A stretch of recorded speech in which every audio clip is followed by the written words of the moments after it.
presidente, já havia me manifestado pelo voto favorável, mas é bem isso, vereadora Rose. A gente tem que discutir mais essas questões, principalmente de liberdade de expressão.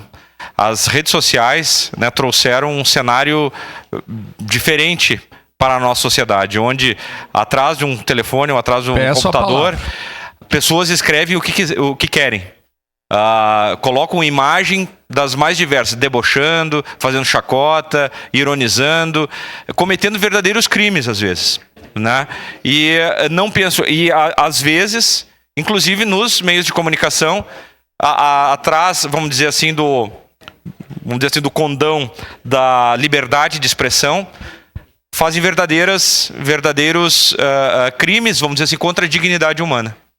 Então, a sociedade tem que realmente questionar isso e a gente tem que repudiar esse tipo de comportamento, por mais que seja a liberdade de expressão, mas a liberdade de expressão ela não pode ferir a dignidade das pessoas, e ainda mais num momento que está todo mundo consternado com essas mortes, todas essas perdas, nós fazermos qualquer menção de ironia, jocosa, enfim, a essa nossa tragédia. Então, mais uma vez, presidente, me declaro favorável ao voto. Obrigado.